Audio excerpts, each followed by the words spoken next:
Hello guys, this is Samarjit Yadav. Welcome to Finance with Samar. So today we are going to talk about IT sector और अभी IT sector में क्या चल रहा है फिलहाल. So as you can see, this is the chart of Nifty IT. यहाँ पे हमें ऑल टाइम हाई से अप्रॉक्सीमेटली 41% का या उससे ज़्यादा का हमें फॉल देखने को मिला, 43% का. उसके बाद अब यहाँ से अपने मेजर सपोर्ट से यहाँ पे हमें एक रिवर्सल पॉइंट देखने को मिल रहा है और यहाँ पे जो ये इंडेक्स है ये काफ़ी ज़्यादा स्ट्रेंथ शो कर रहा है. अगर हम डेली पर जाएं और डेली पे अगर हम यहाँ पर एमएसीडी को देखें तो हमें पॉजिटिव डाइवर्जेंस भी देखने को मिल रहा है एमएसीडी में.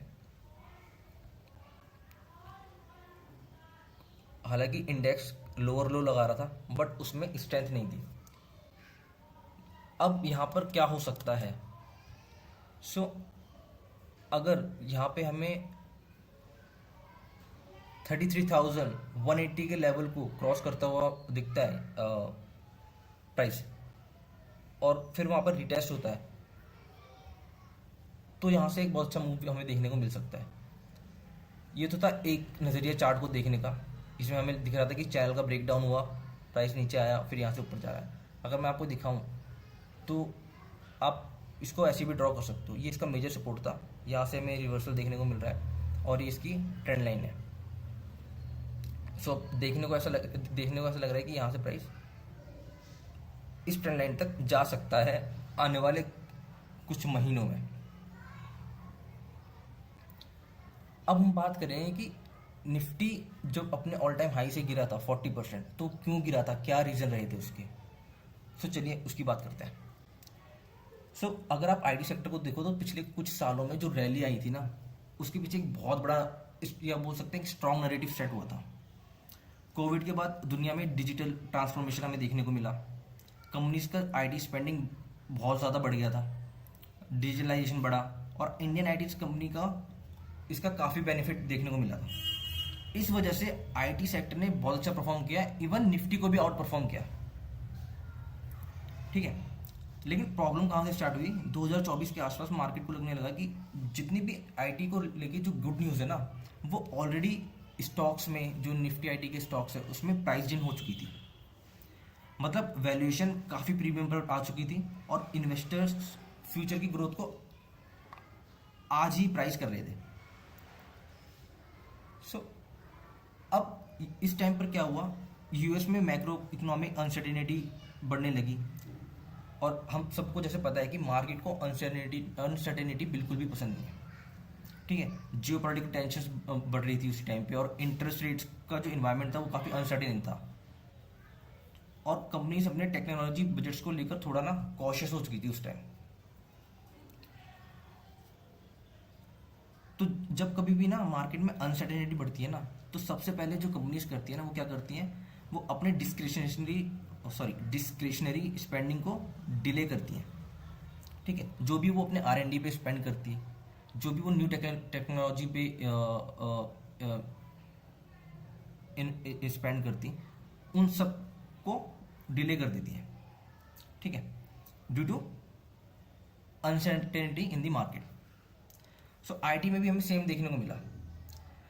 जो क्लाइंट्स थे, जैसे कि इंडियन कंपनीज के काफ़ी सारे क्लाइंट्स यूएस बेस्ड है और भी कंट्रीज में है. जो क्लाइंट्स थे उन्होंने नए ट्रांसफॉर्मेशन प्रोजेक्ट्स के लिए या लार्ज टेक्नोलॉजी स्पेंडिंग और डिस्क्रिशनरी आईटी प्रोजेक्ट्स को डिले करना स्टार्ट कर दिया. उनका फोकस था कि पहले एग्जिस्टिंग प्रोजेक्ट्स को ऑप्टिमाइज करो. ठीक है, फिर उसके बाद कॉस्ट कंट्रोल करो और फिर नए प्रोजेक्ट्स पे स्पेंड करना स्टार्ट करो. अब यहाँ से इंडियन आईटी कंपनीज के जो ग्रोथ नंबर्स पर है ना, वो प्रेशर आना स्टार्ट हो गया. लेकिन स्टोरी सिर्फ ना यहाँ तक नहीं थी. इसी पीरियड में एआई भी बहुत एग्रेसिवली डेवलप हो रहा था. मार्केट को लगने लगा कि एआई आने के बाद ट्रेडिशनल आईटी सर्विस का बिजनेस मॉडल पूरी तरह से चेंज हो सकता है, क्योंकि एआई प्रोडक्टिविटी को इम्प्रूव कर देता.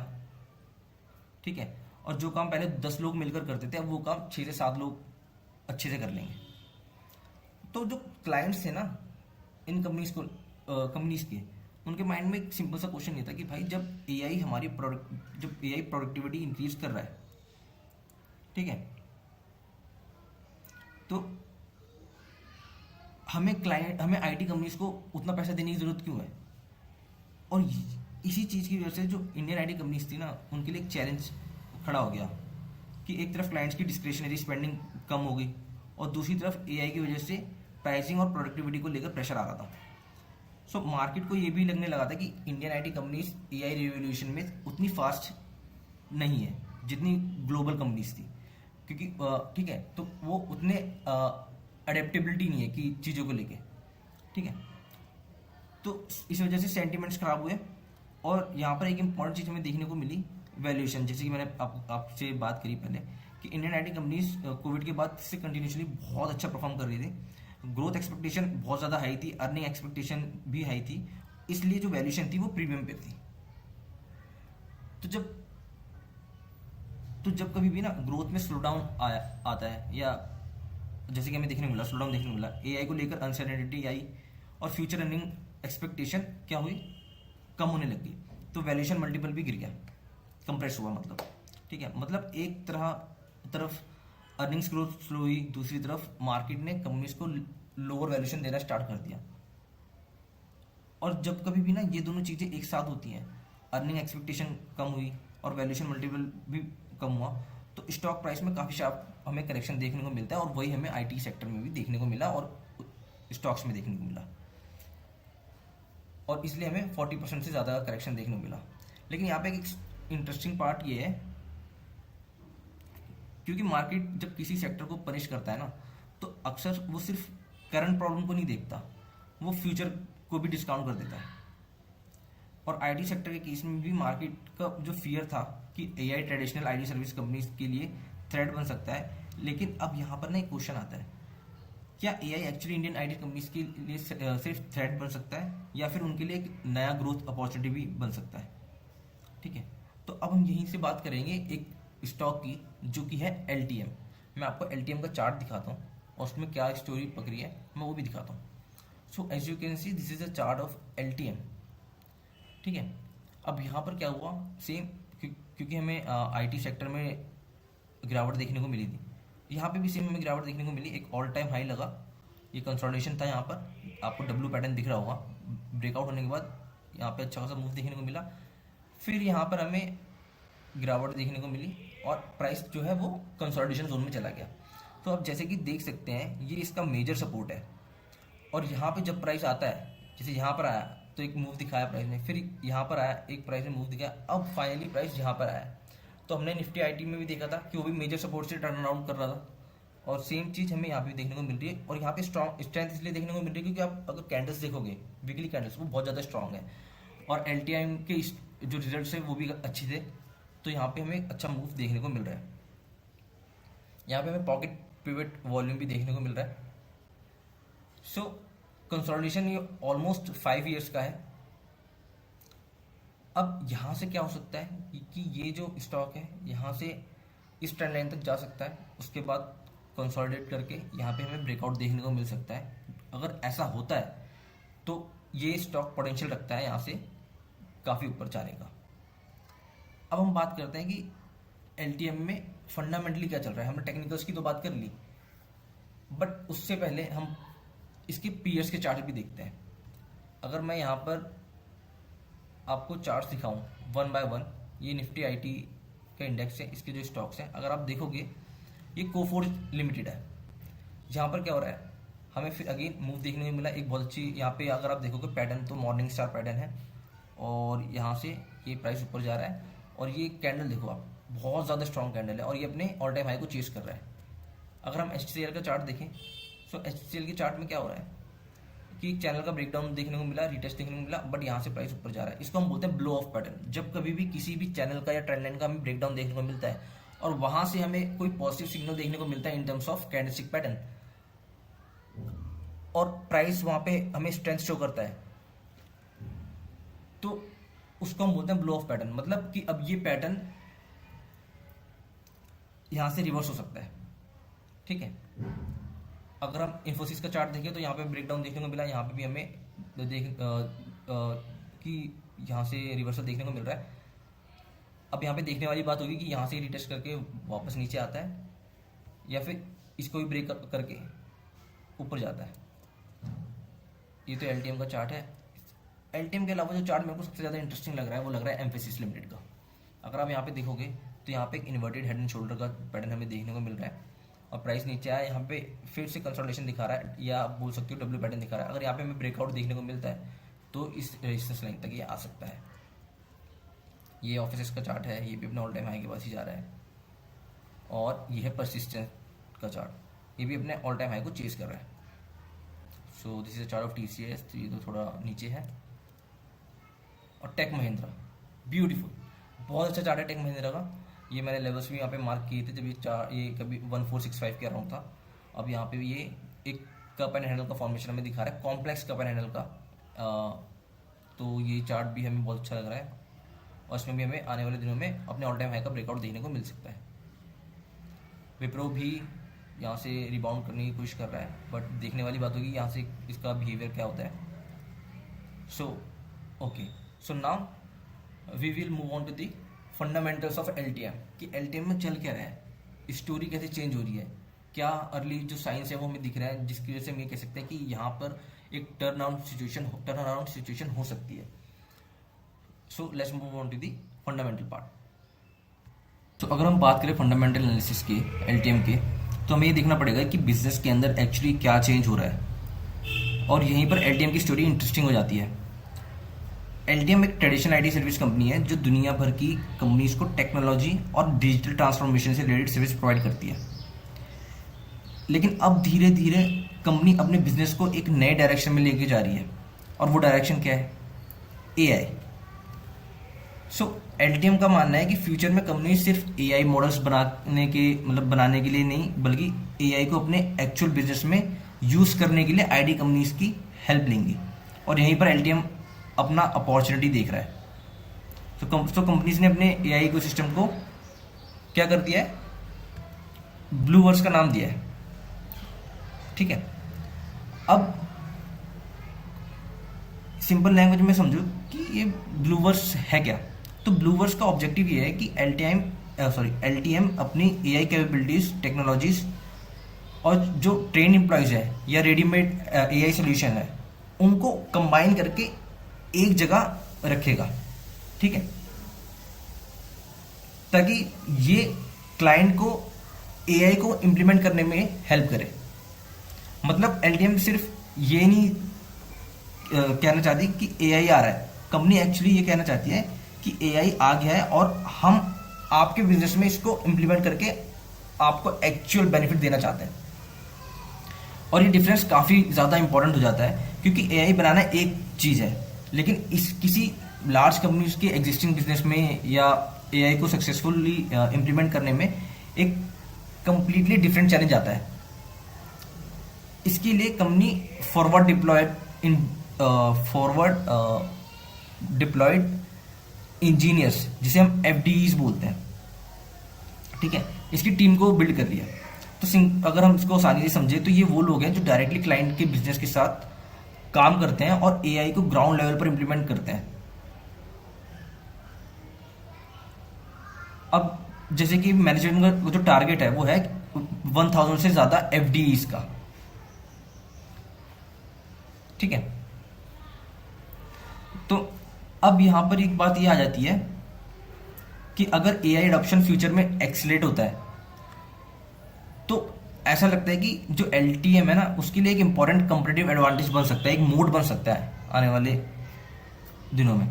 क्योंकि फ्यूचर में कंपनीज के पास एआई टेक्नोलॉजी तो होगी, लेकिन उसको अपने एक्चुअल बिजनेस में कैसे यूज करना है ये प्रॉब्लम सॉल्व करेगा एलटीएम।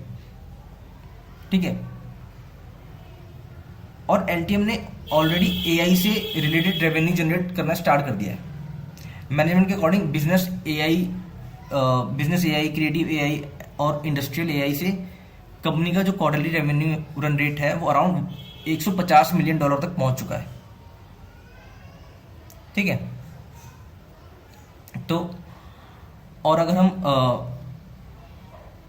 बात करें कि अभी ये कंपनी के जो टोटल बिजनेस है ना वो बहुत बड़ा,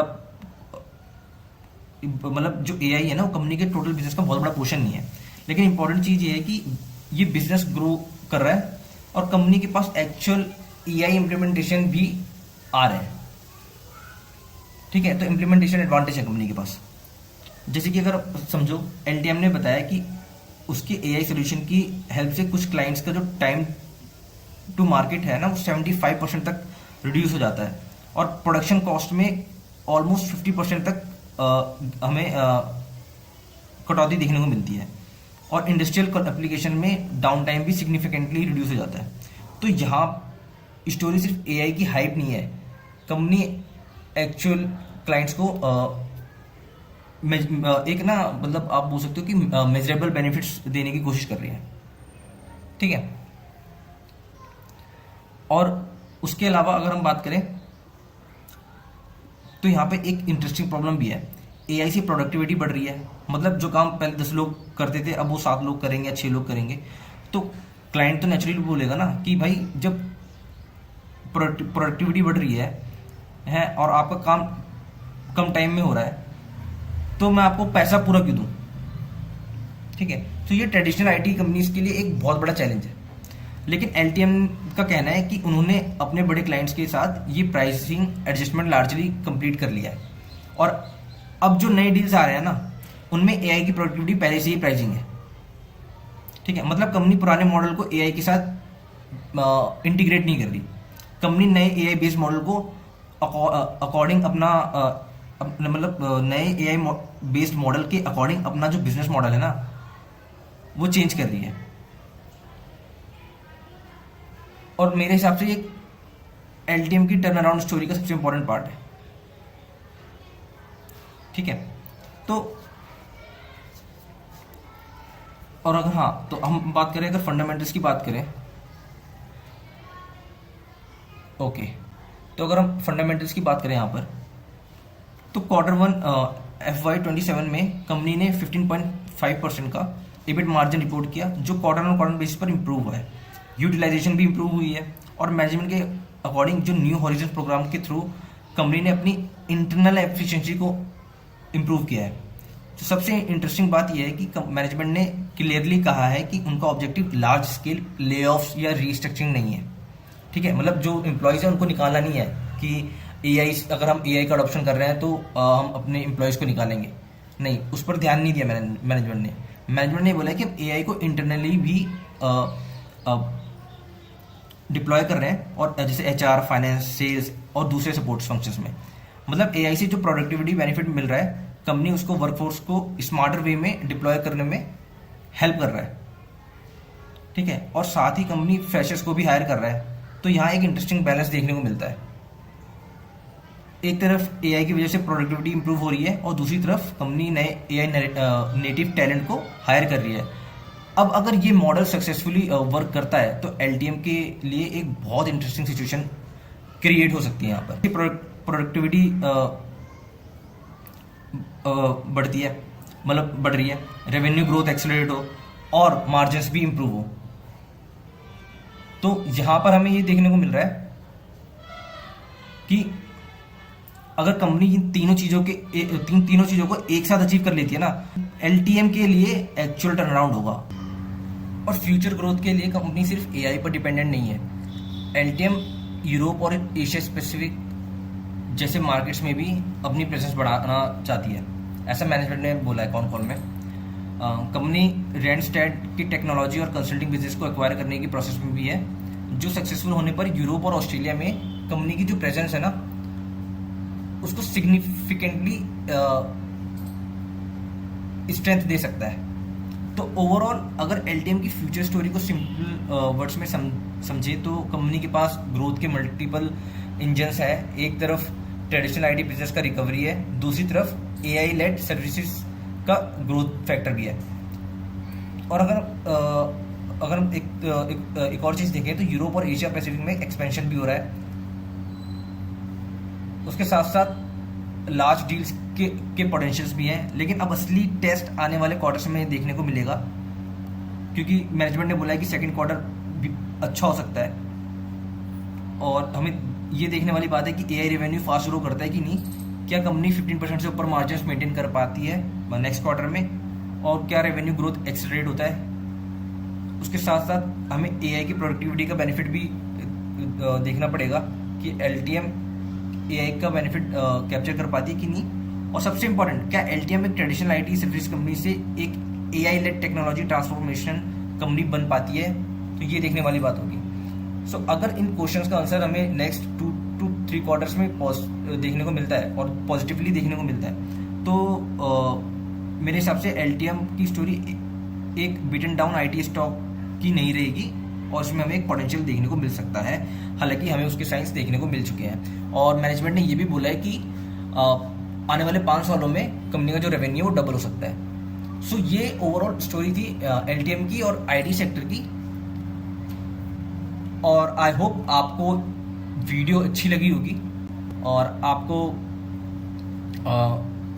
समझ में आया होगा कि अभी IT सेक्टर में और IT सेक्टर के जो स्टॉक्स हैं, स्पेसिफिकली LTM, या अगर आप और स्टॉक्स को एनालाइज करना चाहते हैं जैसे एम्फेसिस है और टेक महिंद्रा, तो